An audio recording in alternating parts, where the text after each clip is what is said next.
Assalamualaikum warahmatullahi wabarakatuh. Waalaikumsalam warahmatullahi wabarakatuh.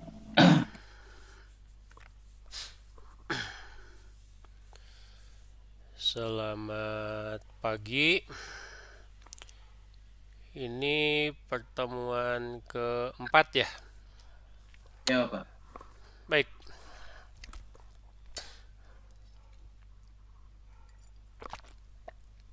materi hari ini adalah interaksi sosial. Jadi sebetulnya Anda sudah lihat ya apa ya previewnya di video channel YouTube. Sekarang kita mencoba lebih dalam. Sebelum kita lanjutkan ke kuliah, mungkin ada beberapa hal yang harus Anda perhatikan. Betul, tugas sudah Anda kumpulkan semua, ya, bagus. Cuman ada beberapa yang mepet sekali waktunya. Kenapa?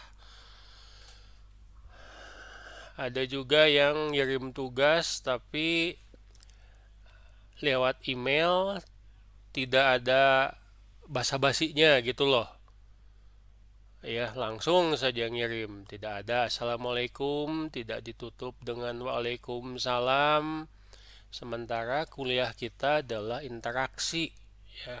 Email, elektronik mail. Mail itu surat. Suratnya itu juga harus ada.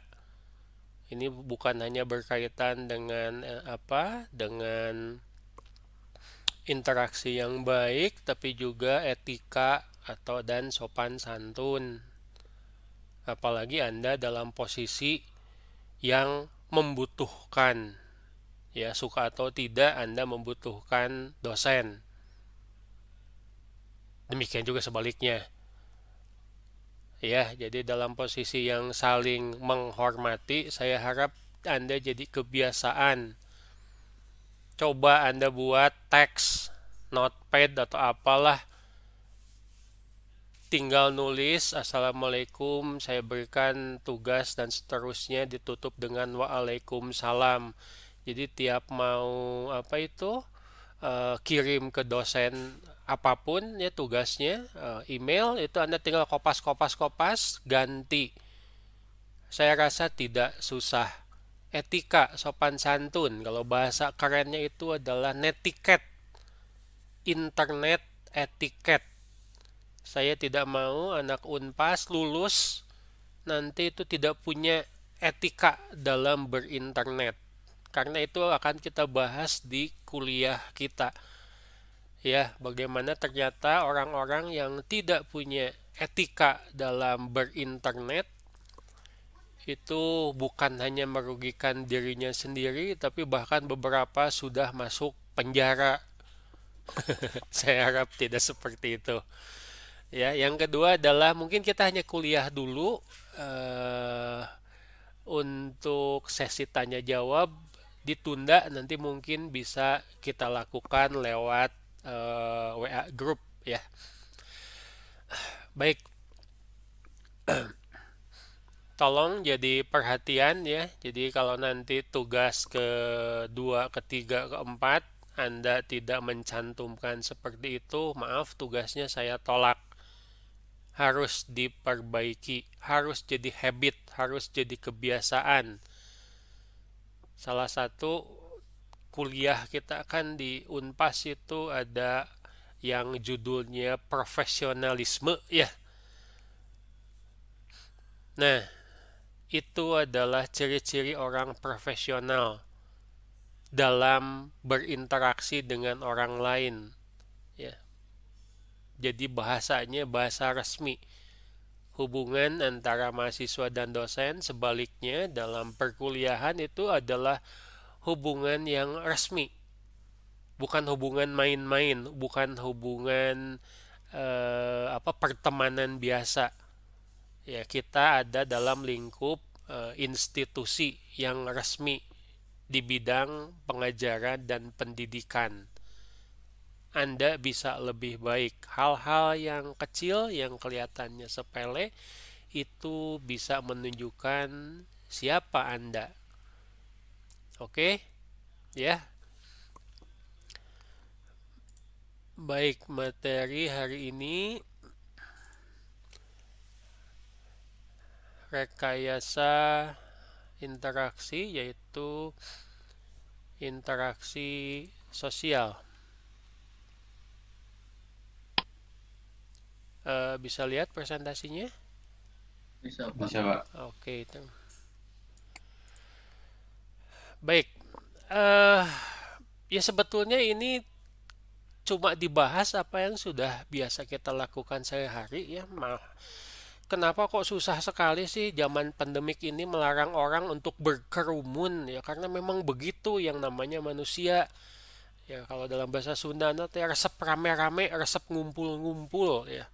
Alias suka sekali bersosialisasi.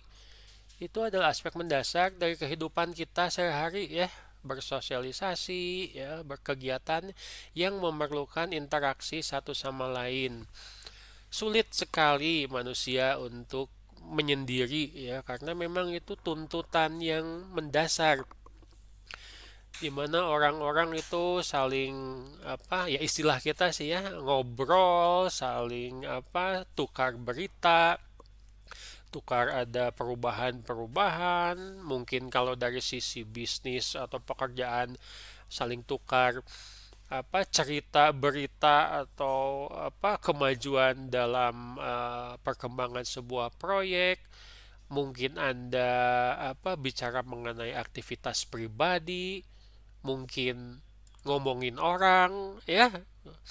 Wah, coba kalau Anda hitung-hitung setiap hari itu berapa jam yang dihabiskan oleh manusia pada umumnya untuk ngomongin urusan orang lain. Atau mungkin kita membahas peristiwa-peristiwa tertentu ya, peristiwa apa nih yang sedang heboh, orang-orang senang berkumpul untuk membahasnya. Itu adalah bagian dari sosialisasi. Nah, di bidang kita informatika, yang namanya sosialisasi online sebetulnya bukan cuma di bidang ya, dimulai di bidang kita tapi akhirnya dipakai oleh masyarakat umum, adalah hal yang sudah wajar orang melakukan sosialisasi online, apalagi kondisi sekarang ya, harus banyak diam di rumah, di mana percakapan tatap muka menjadi inti dari banyak interaksi sosial ya, betul. Tetapi juga penggunaan media sosial telah meningkat secara dramatis. Waduh, kita bicaranya apa,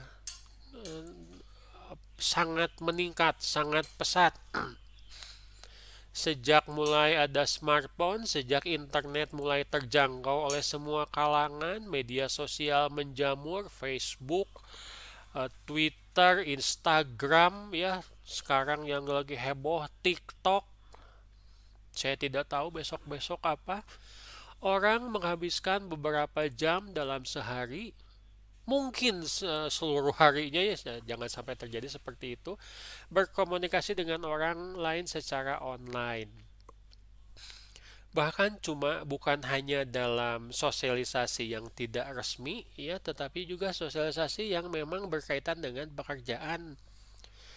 Bagaimana ya, contohnya kita sajalah ya, kuliah online didukung bukan hanya oleh e-learning tetapi juga oleh media sosial ya.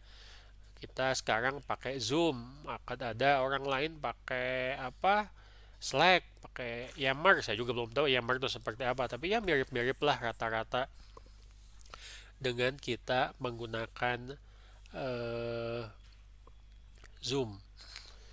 Meskipun kalau Anda perhatikan ya, ada beberapa yang cenderung orang ya, istilahnya kalau ini bukan eh, apa, yang bukan pengen gaul ya, orang introvert itu tidak suka ya. Orang Amerika misalkan suka banget sama yang namanya Twitter. Wah, segala-gala tweet, segala tweet. Tapi ternyata orang Eropa itu tidak terlalu suka sama Twitter ya. Mereka tidak suka privasinya itu diumbar. Kalau orang Indonesia ya jangan disebut lah orang Indonesia mah ya. Urusan dapur saja bisa tersebar online. Disangkanya itu hanya lingkungan tetangga atau kenalan saja. Lupa bahwa yang namanya online itu levelnya adalah internasional. Orang bisa tahu seluruh dunia. Nah, pertanyaan kuncinya adalah dari adopsi universitas media sosial dan alat kompetisi lainnya dalam masyarakat adalah bagaimana hal itu mempengaruhi kemampuan orang untuk terhubung, untuk bekerja, dan ujung-ujungnya adalah untuk berinteraksi satu sama lain. Kita dalam membuat sebuah aplikasi memperhatikan aspek interaksi manusia komputer, memperhatikan aspek usability, user experience. Itu tidak bisa Anda tidak peduli dengan kondisi sosial di masyarakat. Kemarin kita sudah bicara mental model. Bagaimana kebiasaan itu ternyata sulit diubah. Sementara kita harus meningkatkan kualitas aspek interaksi sehingga akan lebih memudahkan orang menggunakan aplikasi. Gambar apa nih kira-kira? Ada yang tidak kenal? Saya yakin semuanya kenal.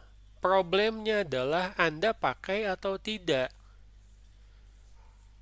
Ya, sampai sekarang misalkan saya tidak pernah pakai Facebook, Twitter, atau Instagram, apalagi Pinterest. Karena dari awal saya sudah punya kekhawatiran mengenai privacy. Saya cukup takut ya bahwa secara tidak sadar kita mengumbar yang namanya privacy di dunia maya sehingga bisa disalahgunakan. Ternyata sekarang saya juga tidak bisa dengan tuntutan kondisi tidak bisa mengelak dari yang namanya media sosial meskipun masih mencoba untuk membatasinya. Saya butuh YouTube misalkan untuk sharing knowledge, berinteraksi dengan mahasiswa secara asinkron kalau dalam istilah e-learningnya. Saya tetap butuh blog. Satu, untuk sharing bahan kuliah. Termasuk juga ternyata karena saya cukup suka menulis, blog juga jadi lumayan lah obat untuk obat stres kalau istilah saya. Ya, jadi kalau buat saya menulis terus mungkin motret, mungkin dipublish itu bagian dari ya satu sisi hobi, di sisi lain obat stres supaya ada kegiatan yang bermanfaat, ngasah otak lah kurang lebih ya supaya tidak cepat pikun. Sulit sekali sekarang orang berkelit dari yang namanya media sosial ya meskipun dalam beberapa kasus itu sampai dengan tingkat yang ya menurut saya sih absurd ya, tidak masuk akal. Nanti kita bahas. Eh Silakan setuju atau tidak, ini berdasarkan hasil penelitian bahwa pada saat kita menggunakan media sosial itu ada keuntungan dan kerugiannya. Beberapa tadi sudah saya sampaikan. Silakan saja nanti dibaca ya bahwa keuntungan media sosial saya yakin Anda sudah tahu ya. Ini bisa mewakili interaksi tatap muka ya. Lalu juga di bidang politik bisa meningkatkan pemahaman politik tentu saja dengan pesan-pesan yang baik. Misalkan untuk meningkatkan partisipasi pemilih, termasuk juga untuk warga senior lansia media sosial bisa bisa membuat mereka tidak terlalu kesepian, tidak terisolasi secara sosial. Meskipun anak cucunya itu ada di kota lain, di tempat lain, mereka dengan mudah bisa berkomunikasi. Di apa?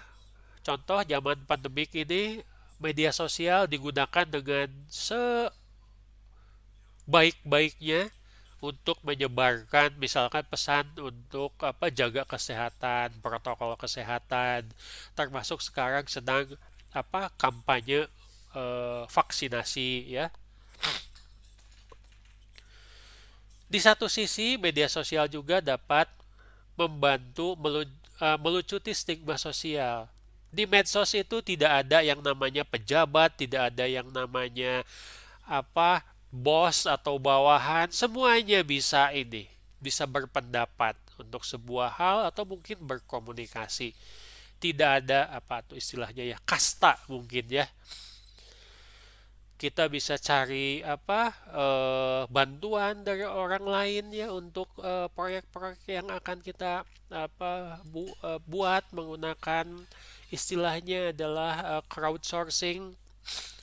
Lalu juga saya mudah bisa melakukan penelitian menggunakan apa media sosial ya. Penelitian terakhir misalkan saya butuh wawancara dengan dosen, tinggal ngobrol saja di WA, udah beres ya.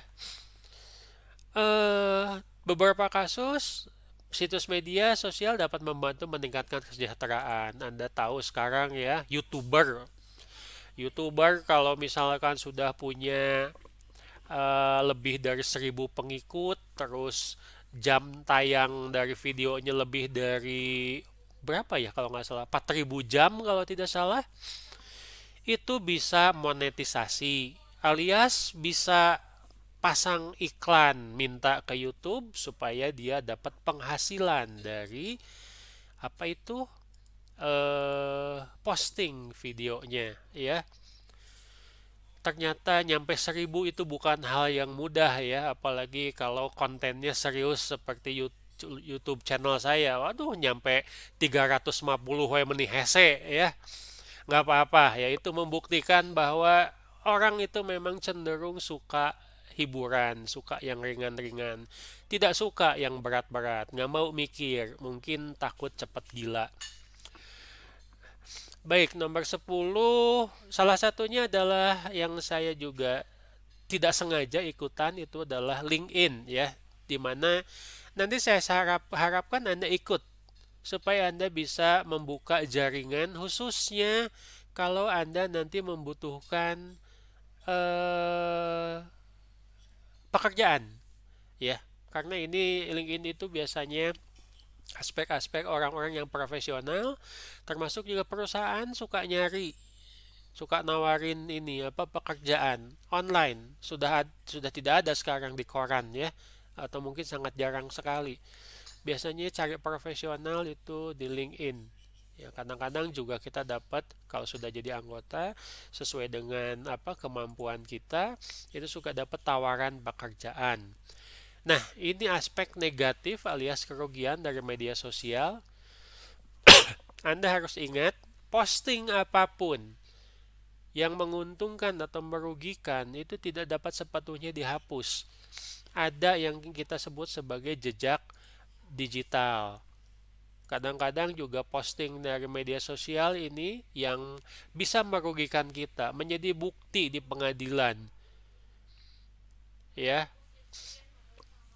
kita lihat sebanyak berita orang kehilangan mata pencaharian, dipecat dari pekerjaan misalkan karena postingan yang tidak difikir panjang.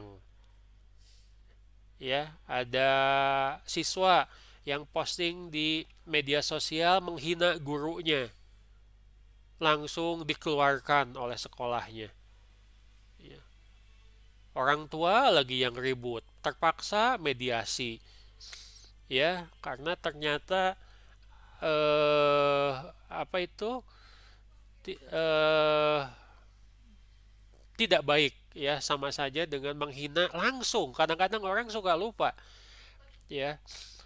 Media sosial dapat membahayakan militer, jurnalis, dan aktivis. Militer maksudnya adalah membahayakan ini negara, apa pertahanan negara. Iseng-iseng motret, motret ini apa markas militer atau persenjataan militer kita, terus di-share di media sosial, itu sangat berbahaya, ya, bisa dengan mudah diketahui oleh musuh.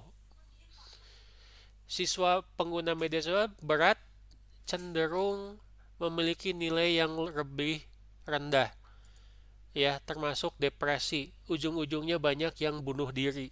Bukan hal yang main-main, ya. Online bullying ini bukan hal yang main-main. Anak yang belum cukup umur, belum punya ini mental yang bagus, terus saling apa itu ribut mungkin ya di media sosial, saling ejek, saling hina, depresi, beberapa berakhir dengan kematian karena bunuh diri.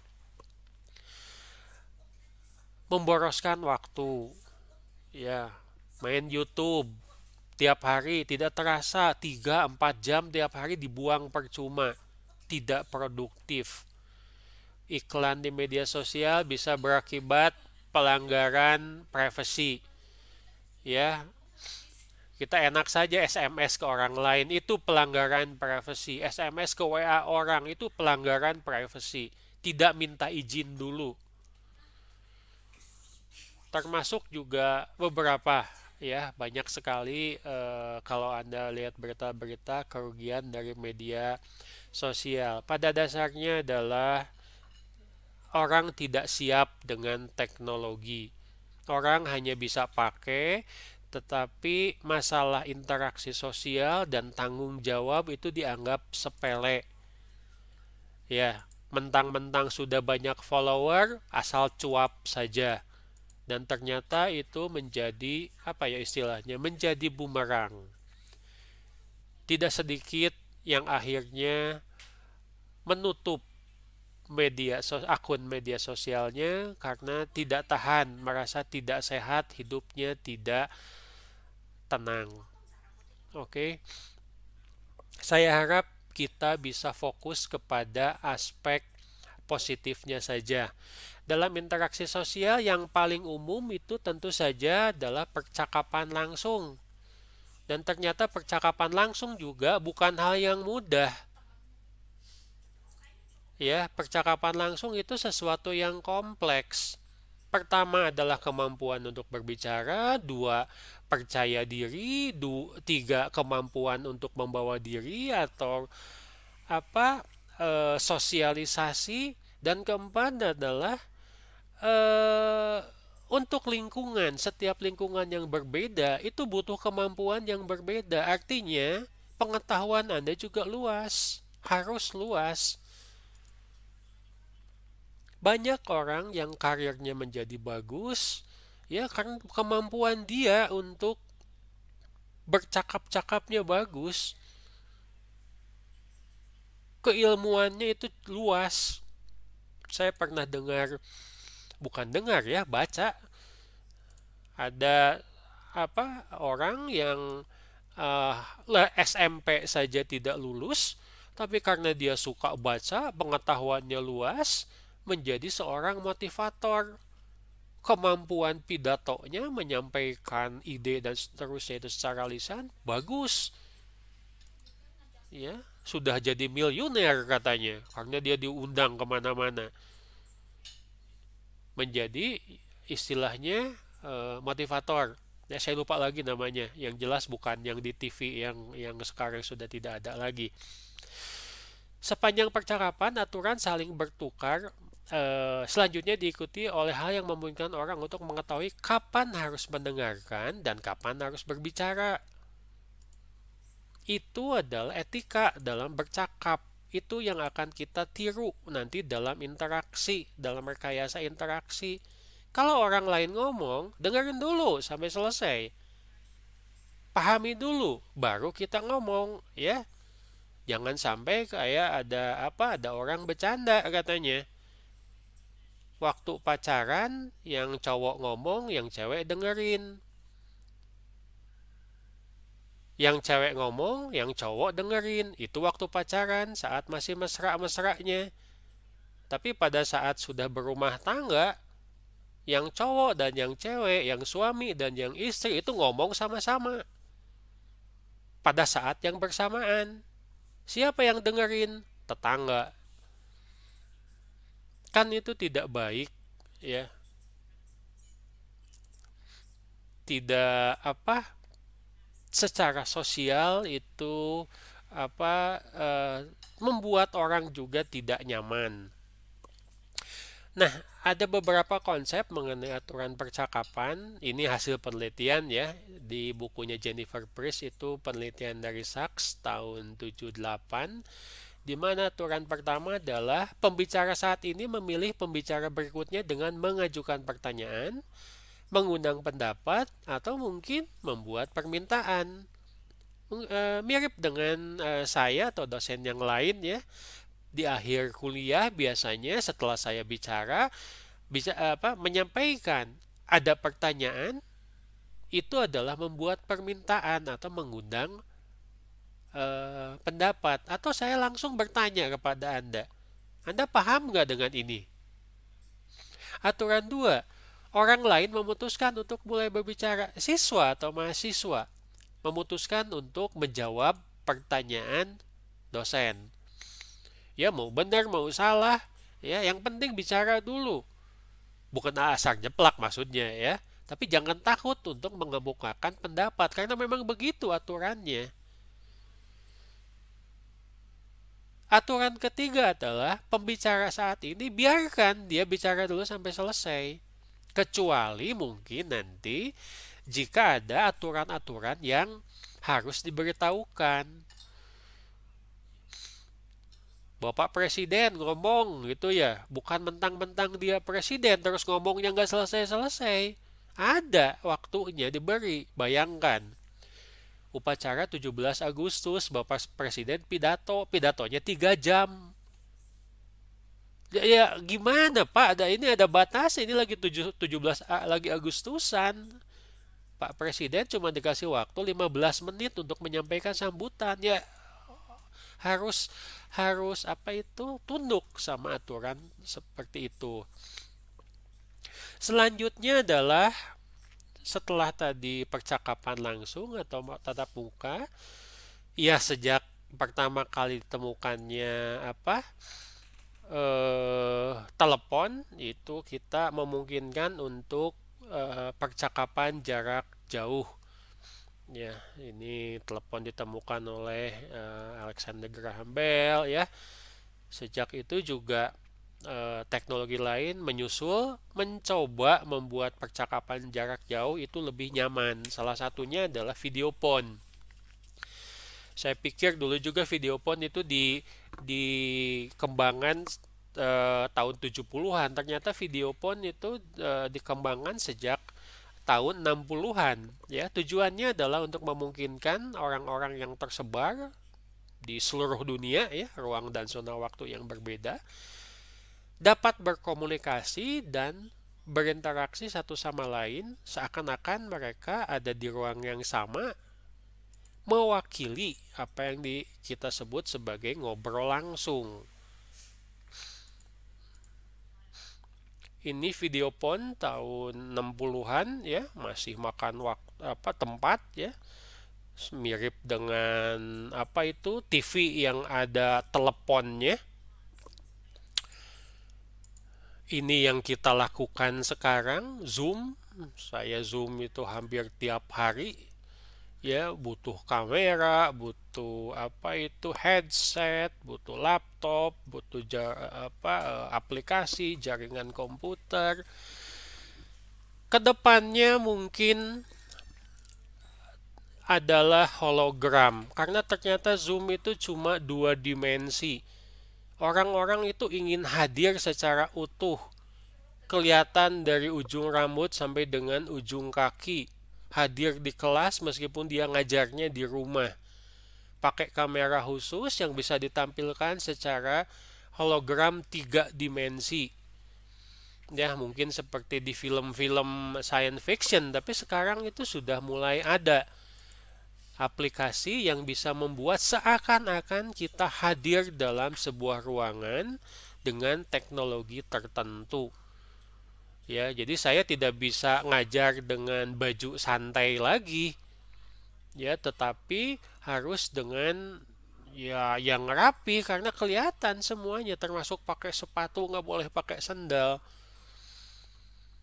Bagaimana kita menyampaikan sebuah pengajaran misalkan, di mana satu dosen ini bisa ditampilkan di banyak negara dalam satu saat, mengajar banyak sekali siswa, ya. Itu contohnya perkembangan teknologi. Perkembangan teknologi selanjutnya adalah telepresence. Bagaimana di sini orang hadir, cuma kalau kita lihat di sini apa masih bentuknya dua dimensi, ya. Ada konferensi. Sekarang itu kalau presiden satu negara ngobrol dengan perundingan bilateral misalkan dengan presiden negara lain, itu menggunakan telepresence, ya. Kenapa? Karena biasanya presiden itu diwakili oleh para penasehatnya, para pejabatnya, bicara mengenai ekonomi, politik, dan seterusnya dengan pemimpin negara lain, termasuk juga urusan penterjemah,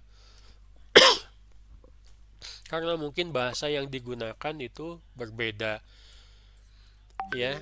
Ini gambar bagaimana sebuah telepresence itu dilaksanakan. Misalkan di bidang bisnis, ada rundingan, ada konferensi, ada seminar, bisa dilaksanakan seperti ini, seakan-akan mereka bertatap muka langsung.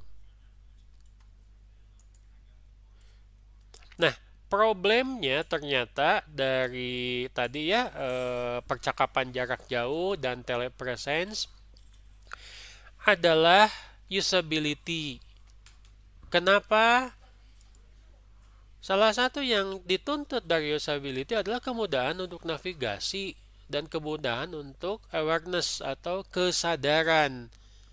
Karena kita seakan-akan dibatasi oleh layar TV, kita tidak terlalu sadar posisi, tidak terlalu sadar navigasi. Kita tidak tahu orang di depan itu lagi ngapain, ya, cuma kelihatan mukanya saja. Kadang-kadang dalam berunding, dalam bercakap-cakap, yang namanya bahasa tubuh itu penting. Anda bahkan sebelum bicara bisa menangkap dari bahasa tubuh teman Anda, misalkan bahwa dia sedang sedih, bahwa dia sedang gembira. Nah, ini dalam percakapan jarak jauh dan telepresence ini sulit untuk didapatkan, ya. Saya lagi ngobrol nih, misalkan jangan sampai ya, saya sedang marah kepada salah satu mahasiswa yang kuliah, itu tidak terlalu kelihatan. Kalau di kelas, dari perubahan mimik muka saja seharusnya mahasiswa sudah paham, oh ini dosen marah nih, oh ini dosen lagi bercanda nih, ya, oh ini dosen lagi serius, dan seterusnya.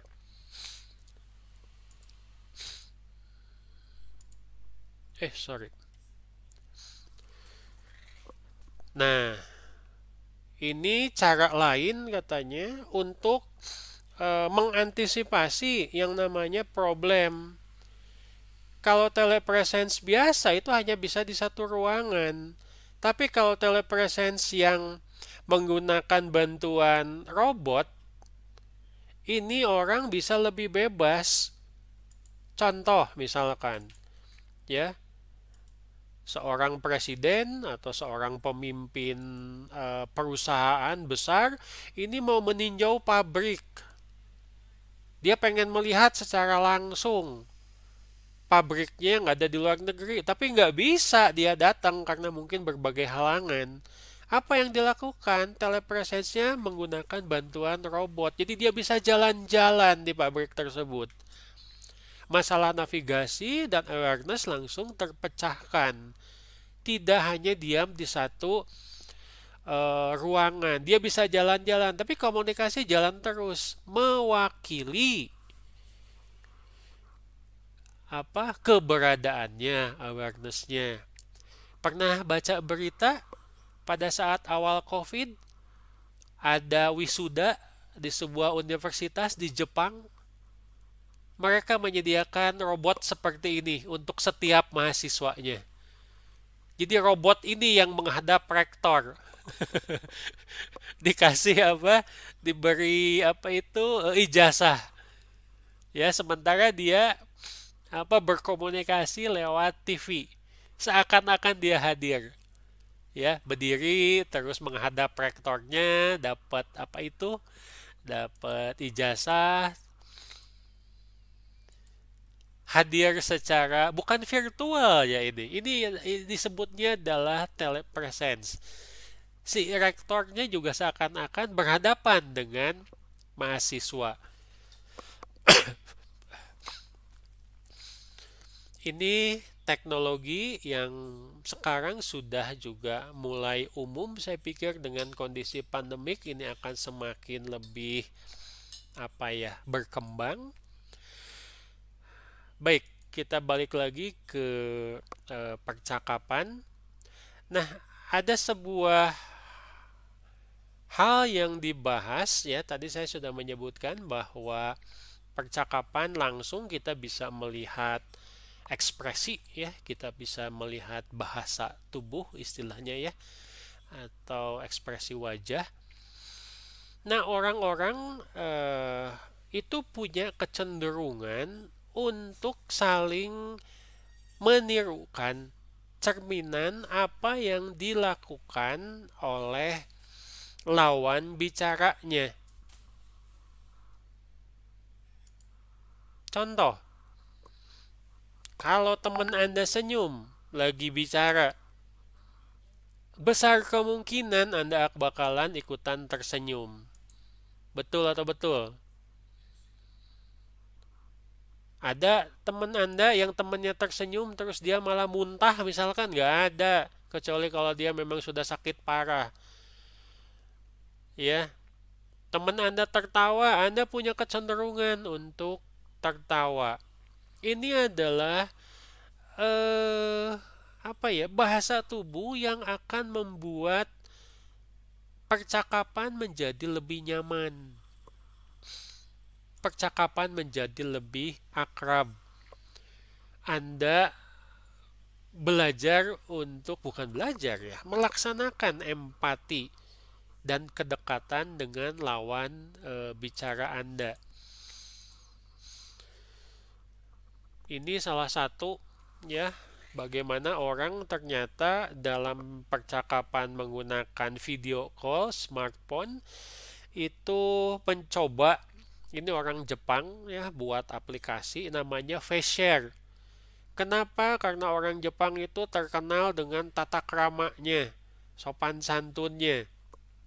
Ketemu saja langsung saling sujud. Bukan sujud ya, apa itu? Kayak ruku gitu loh. Ya, saling hormat, apa, dibiasakan. Jadi aplikasinya ini mengidentifikasi jika lawan bicara senyum, kan Anda tidak ngeh ya, tidak paham ya, karena mungkin layarnya kecil, mungkin apa itu bandwidthnya rendah. Pada saat lawan bicara Anda tersenyum, itu secara otomatis si aplikasi akan membuat mulut Anda ikut tersenyum. Padahal Andanya tidak senyum karena satu dan lain hal. Ya, mungkin sedang sakit gigi ya, atau Anda tidak paham orang itu tersenyum. Ada artificial intelligence yang disebut yang menghasilkan pseudo smile atau senyum bohong-bohongan. Maksudnya apa? Maksudnya adalah untuk membuat percakapan menjadi lebih nyaman. Orang itu seakan-akan didikte untuk tahu etika, tahu sopan santun.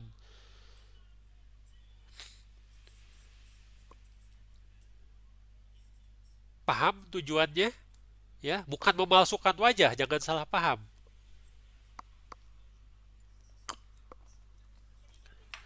Bukan apa itu deepfake, bukan. Ya, ini adalah salah satu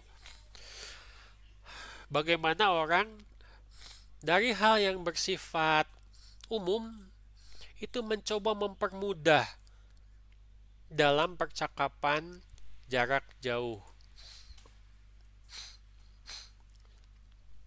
Selanjutnya, setelah telepresence itu adalah co-presence. Co-presence yaitu mendukung interaksi antar manusia dalam aktivitasnya ketika berinteraksi di ruang fisik yang sama. Bagaimana orang bisa memanfaatkan teknologi dengan baik, berinteraksi, tetapi ada di ruang yang sama. Saya yakin beberapa di antara Anda ini sudah melaksanakannya kalau untuk di ruang yang sama. Tetapi juga bagaimana si co-presence ini bisa meniru kalau orang bekerja seakan-akan di ruang yang sama.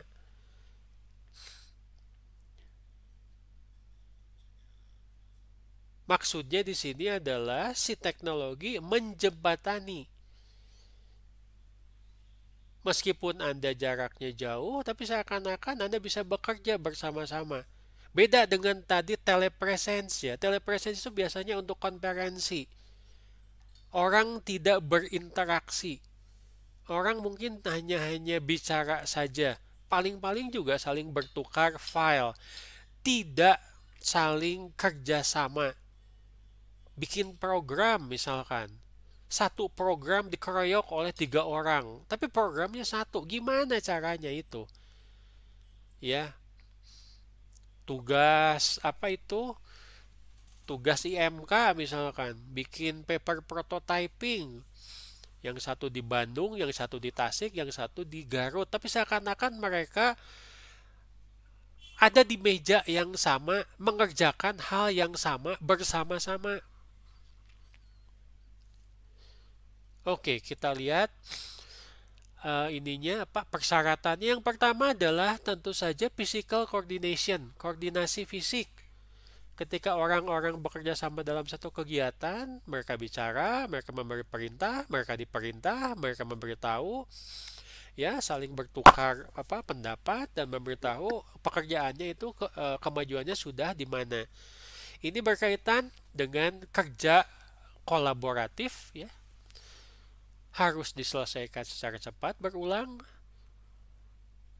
Kadang-kadang juga karena masalah kesulitan untuk mendengarkan atau kesulitan untuk memperhatikan, Anda mungkin memerlukan alat bantu.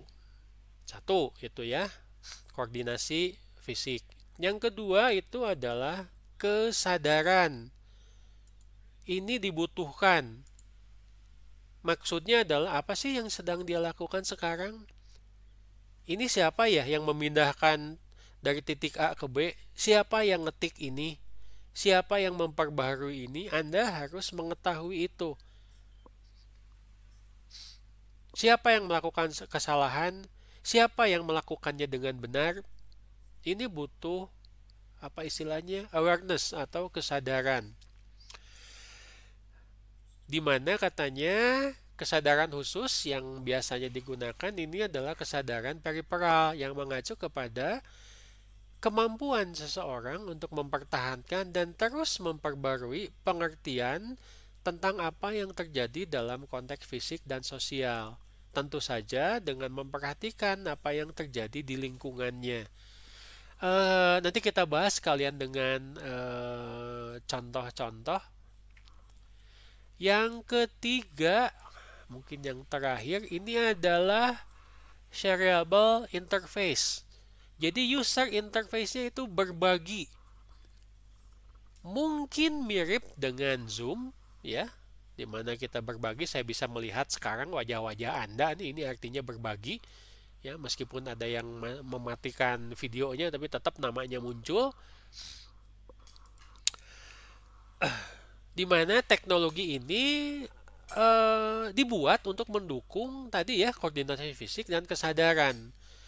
Misalkan papan tulis elektronik, layar sentuh, ya, tabel multi sentuh atau multi touch.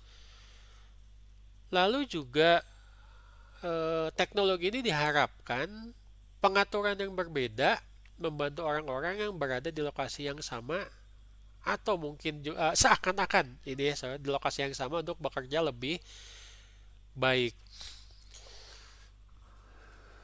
Dengan teknik seperti ini diharapkan kerjasama atau kolaborasi bisa menjadi lebih baik, ya. Jadi kerjasama menggunakan atau membuat konten digital menjadi lebih mudah. Apalagi saya pikir untuk mahasiswa sekarang ya, tugas kelompok.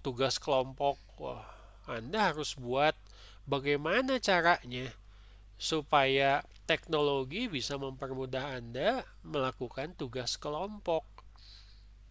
Mungkin tidak cukup satu teknologi saja. Tidak cukup hanya dengan Zoom atau video call lewat WA.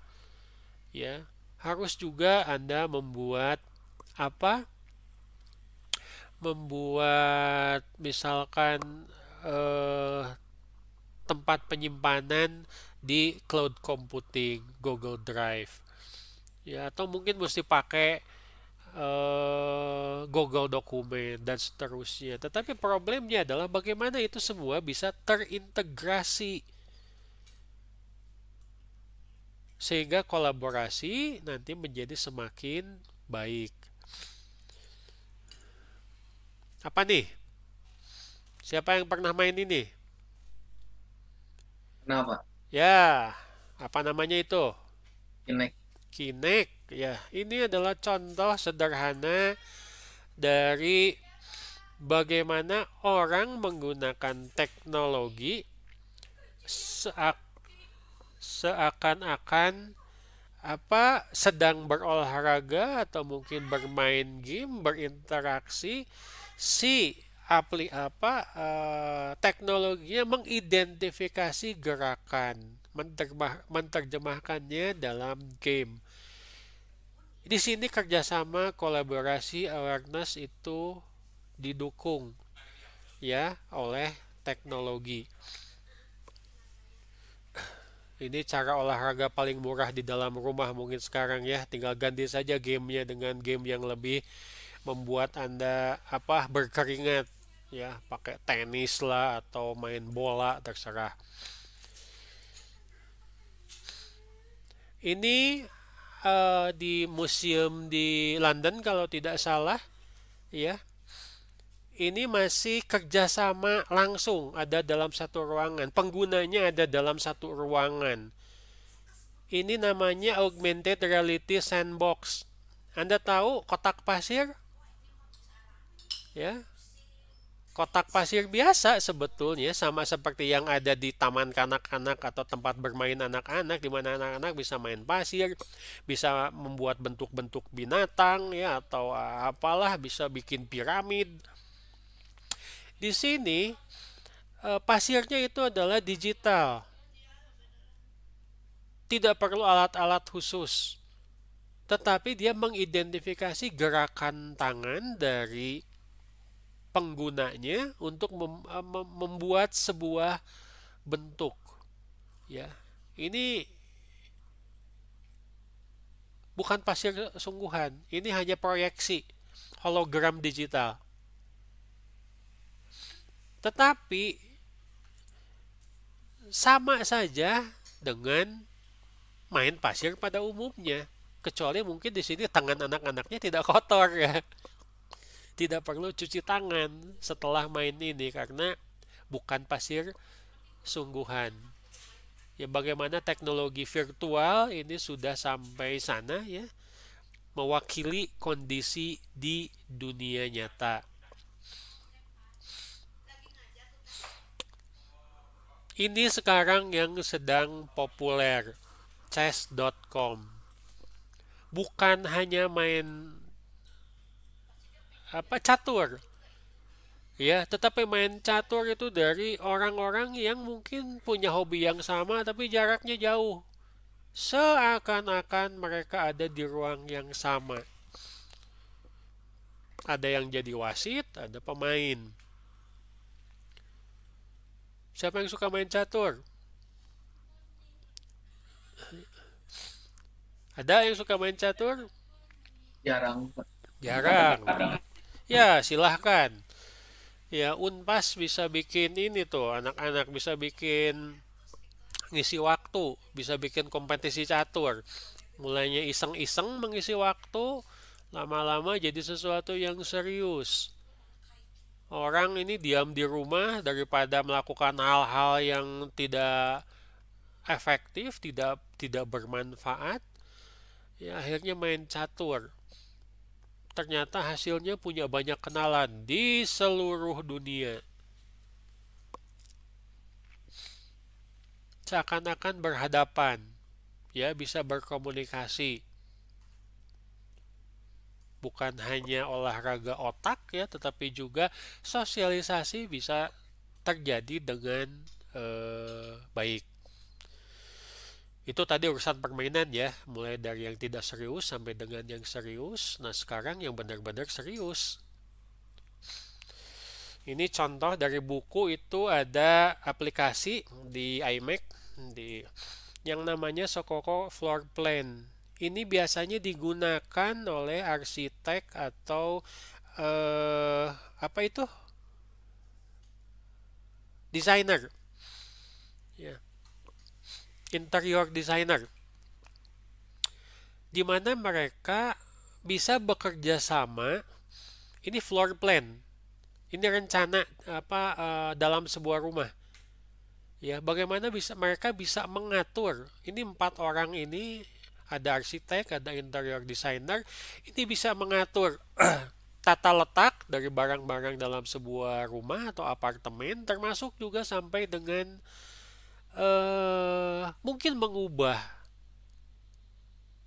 lokasi disesuaikan dengan kebutuhan.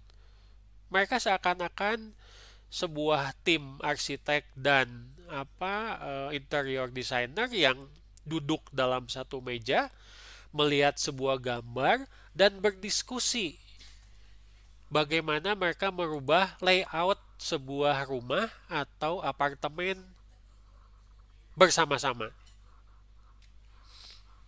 Kelihatan gitu, ya, siapa yang mengubah, siapa yang sedang berbicara, siapa yang punya ide baru.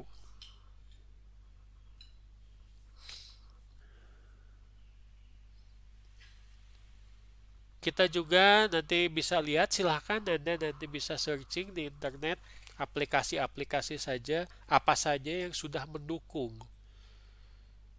Ada tidak aplikasi misalkan yang bisa bikin program bareng-bareng? Silahkan cari ya. Itu akan sangat membantu peningkatan produktivitas bahkan pada saat Anda diam di rumah.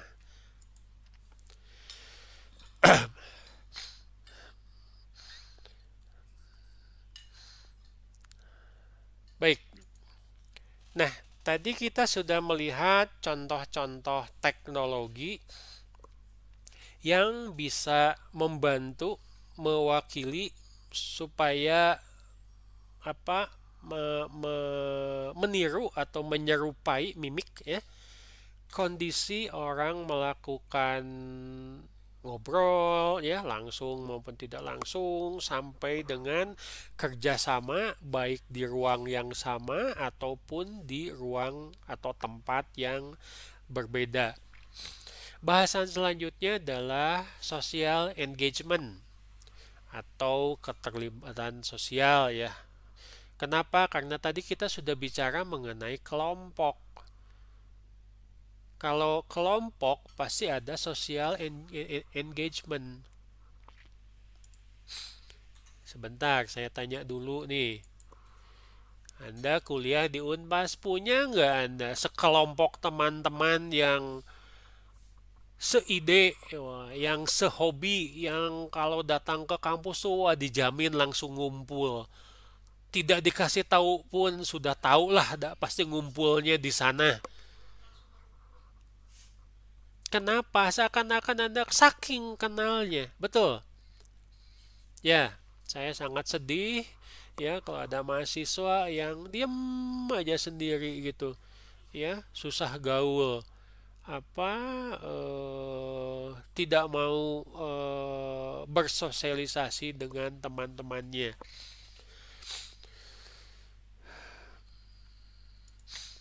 Nah, hal ini seringkali melibatkan beberapa bentuk pertukaran sosial di mana orang memberi atau menerima sesuatu dari orang lain dalam bentuk apapun. Anda senang ngumpul dengan kelompok tertentu. Kenapa? Enak ngobrolnya. Kalau ngobrol kan ada memberi, ada menerima. Ya, saya suka dapat informasi yang bermanfaat mengenai kuliah misalkan. Ya kadang-kadang juga Anda memberikan informasi yang bermanfaat untuk kuliah kepada teman-teman Anda yang lain. Tentu saja itu biasanya bersifat sukarela dan tidak dibayar. Ada teman Anda yang dikit-dikit kalau Anda nanya sesuatu langsung menjawabnya wani piro. Ada kira-kira teman seperti itu bakalan Anda temenin nggak? Pak Caca ada tugas nggak? Kalau saya jawab berani bayar berapa? Waduh, cuma nanya begitu saja langsung minta minta bayaran. Dijamin orang seperti itu tidak bakalan punya temen, ya. Nah,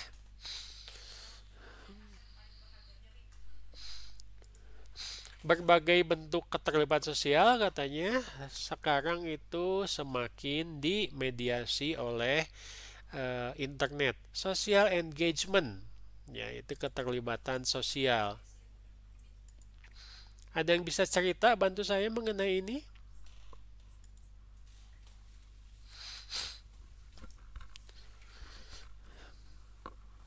Ya, silahkan. Zakat online ya, Pak ya? Ya, Basnas, Badan Amil Zakat Nasional. Ini social engagement tidak? Ini social engagement. Ya, tentu saja di dalam agama kita ya, agama Islam. Bagaimana ternyata aplikasi bisa mempermudah pelaksanaan salah satu rukun Islam.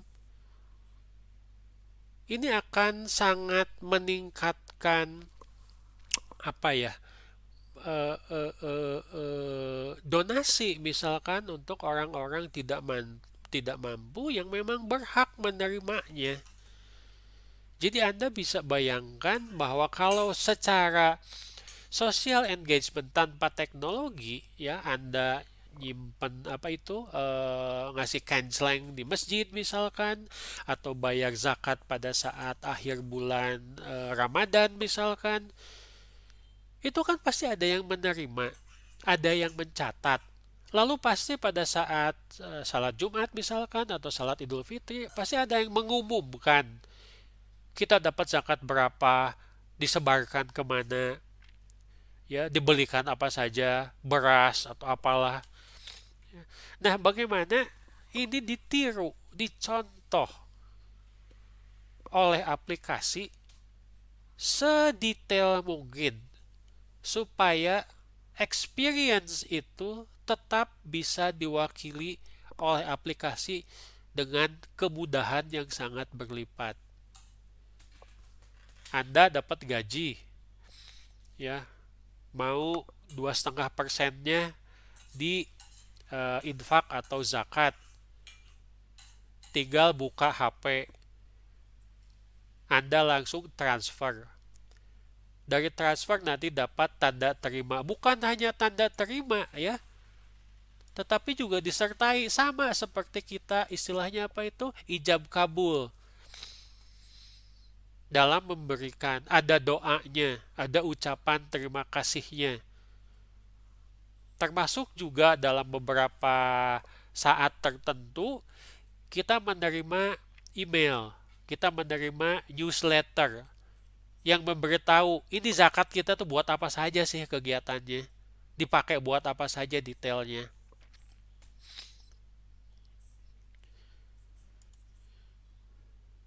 Kan katanya banyak yang menyebutkan kalau apa zakat dan infak di negara kita dikelola dengan baik, termasuk juga kesadaran dari masyarakat yang mampu untuk memberikan apa zakat secara berkala, secara teratur, itu dijamin kemiskinan di Indonesia itu bakalan hilang. Ya, tapi kadang-kadang begitulah. Ya, sudah ada aplikasinya, sudah ada apps-nya, tapi ternyata juga ada beberapa yang menganggap, males ditunda. Ya, orang-orang yang kaya itu bukannya bayar pajak, bukannya bayar zakat ya, malah cari keringanan pajak. Aduh, kumaha ya teh. Ya, kalau nanti apa yang miskin di Indonesia tambah banyak, yang rugi siapa? Ya kita semua. Ya, kemajuan negara terhambat, kriminalisasi meningkat. Siapa yang rugi? Kita semua. Mana contohnya? Ya silahkan lihat di Amerika Serikat. Di mana ternyata yang namanya pajak itu cuma tajam ke masyarakat biasa, tidak tajam ke orang-orang yang kaya dan berkuasa. Akhirnya bagaimana? Ya kacau balau negara. Jurang antara yang kaya dan miskin itu lebar sekali. Pendidikan itu kacau balau. Sehingga hanya untuk urusan COVID saja, yang seharusnya bisa dicegah hanya dengan menggunakan masker, itu sulit untuk diterima. Nunggu sampai 500.000 orang meninggal. Saya ulangi, 500.000 orang meninggal hanya di Amerika Serikat saja. Indonesia itu yang meninggal, ya kita sesali juga, tapi tidak sampai sebanyak itu. Kenapa? Sederhana saja, nggak ada zakat di sana. Ya, jadi saya sekalian ini juga ya, sekalian promosi juga. Paham? Ya. Siapa yang jadi asisten? Halo, siapa yang jadi asisten? Sudah dapat gaji? Belum, Mbak. Belum. Belum dapat gaji atau yang jadi asisten siapa? Saya, Pak. Saya. Nanti kalau dapat gaji jangan lupa seikhlasnya, seridonya. Ya, karena nanti balik lagi ke Anda, bukan hanya ke Basnas ya. Sebaiknya adalah apa yang di sekitar Anda dulu yang paling dekat. Tolong dibiasakan. Bukan soal jumlah, sekali lagi, soal habit, kebiasaan. Di kita tuh kewajiban ini namanya.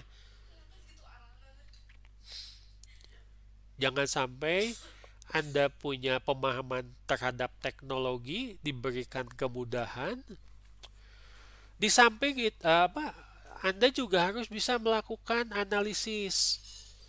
Ya, contohnya tugas yang sekarang dikumpulkan. Ada beberapa tulisan yang belum sampai ke urusan interaksi.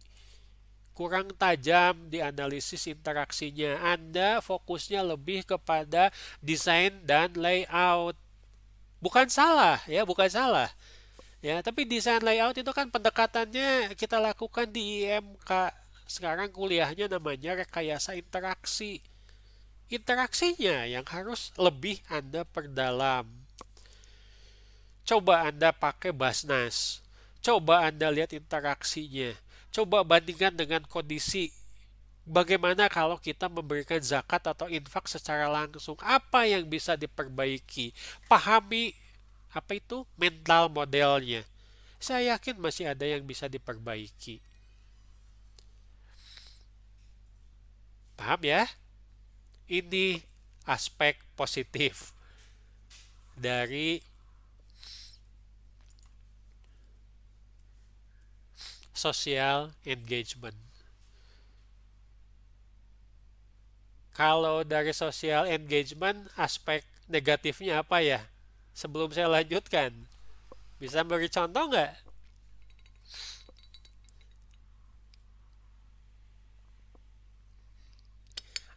Aspek negatif dari medsos, mungkin dari pengalaman pribadi Anda. Bisa beri contoh? Menguras kesehatan mental, Pak. Bukan, bukan. Yang terlihat. Ya, betul itu. Tapi kan itu dari secara tidak langsung. Ini yang langsung, yang terlihat di user interface-nya. Oh, oke. Tadi saya sudah memberi contoh. Ada siswa yang menghina gurunya di Facebook, terus ketahuan sampai dengan diskor bahkan sampai dengan dikeluarkan. Itu social engagement juga, tapi dari sisi negatif. Bisa beri contoh yang lain.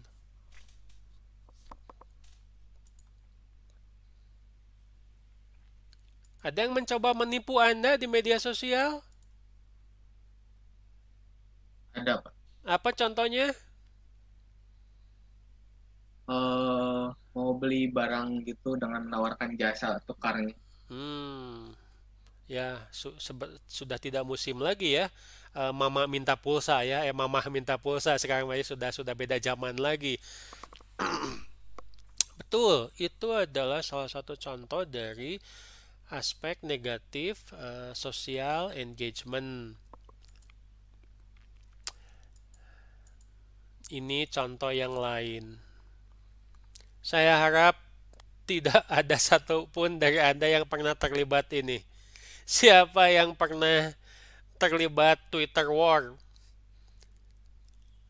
Kalau dalam bahasa Sunda nama pararea omong online. Bukan cuma Twitter, di media apapun, termasuk di WhatsApp. Pernah? Mungkin ya, mungkin tidak. Tapi ini adalah aspek negatif dari yang namanya apa? Aspek negatif dari social engagement. Orang yang berbeda ruang dan waktu, beda tempat, itu kadang-kadang juga berselisih dalam sebuah apa itu objek ya, baik pembicaraan atau subjek tertentu, ujung-ujungnya adalah saling cela di dunia maya. Mereka lupa bahwa ini ditonton oleh orang lain. Ya, ujung-ujungnya kalau di negara kita lapor polisi. Ya, dalam beberapa kasus itu disebutkan apa katanya menyalahgunakan UU ITE. Jangan sampai seperti itu. Pernah lihat ini? Pernah lihat apa itu ya? Meme, meme mengenai orang yang garang di Twitter atau medsos. Kalau di Twitter itu gambarnya itu singa yang gagah perkasa katanya ya. Tapi pada saat berhadapan langsung gambarnya mendadak berubah jadi anak kucing yang ketakutan. Ya begitulah kondisi kita sekarang. Biasanya orang yang garang di medsos itu semuanya dicela, semuanya diprotes, semuanya tidak setuju, biasanya pakai nama palsu. Betul apa betul? Ya, karena takut ketahuan. Jadi, ya mungkin pendapat saya juga masih bisa didebat ya. Menurut saya, media sosial ini sebagian membuat orang menjadi semakin pengecut, ya, berani berbicara tapi tidak berani bertanggung jawab. Mengemukakan suatu pendapat tidak dipikir panjang. Setelah banyak orang lain yang menghujat atau protes, baru sadar minta maaf. Tolong ya, sebagai calon sarjana, Anda tidak berperilaku seperti itu. Pikirkan baik-baik. Sama seperti Anda menulis sebuah karya ilmiah. Itu benar atau tidak, itu bermanfaat atau tidak, itu referensinya benar atau tidak, itu layak atau tidak, itu sopan atau tidak, itu beretika atau tidak. Mahasiswa email ke dosennya nggak pakai bakbu-bakbu, nyimpen we hungkul file.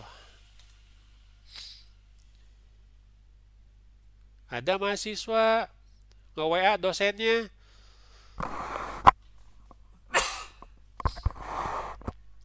Pak, laporan saya sudah diperiksa, tanda tanya. Ya, sehari itu 3 kali nge-WA seperti itu. Pak, laporan saya sudah diperiksa. Ya, saya juga bingung. Ini mahasiswa atau debt collector? Tidak ada sopan santun. Saya juga tidak tahu ini siapa. Pak, kenapa nilai SPBD saya jelek? Saya tidak puas. Tidak memperkenalkan diri siapa? Disangkanya dia satu-satunya mahasiswa yang ikut kuliah SPBD. Padahal saya ngajar SPBD itu 3 kelas. Satu kelas itu 40. 40 kali 3, 120. Belum kelas yang lain. Satu semester itu mungkin saya mengajar 150 sampai 200 mahasiswa, termasuk bimbingan. Tidak hafal semua nomor teleponnya. Etika dalam bersosial itu penting. Anda harus bisa menempatkan diri apakah Anda sebagai pihak yang membutuhkan atau yang dibutuhkan. Tolong jangan jangan sampai berperilaku seperti itu karena akan kelihatan nanti. Dengan analisis sedikit saja sudah kelihatan itu anak berasal dari keluarga mana, dari kelas sosial yang mana, dari pendidikan yang mana, dari kepahaman beragama yang mana. Kadang-kadang kan milenial atau anak-anak zaman sekarang itu suka menganggap enteng hal-hal seperti itu. Padahal itu adalah salah satu kunci sukses Anda nanti dalam karir, dalam hidup. Baik, jadi kesimpulan dari kuliah kita hari ini adalah pertama, interaksi sosial sangat penting ya. Lalu mekanisme sosial sudah berkembang dari yang tatap muka sampai ke jarak jauh.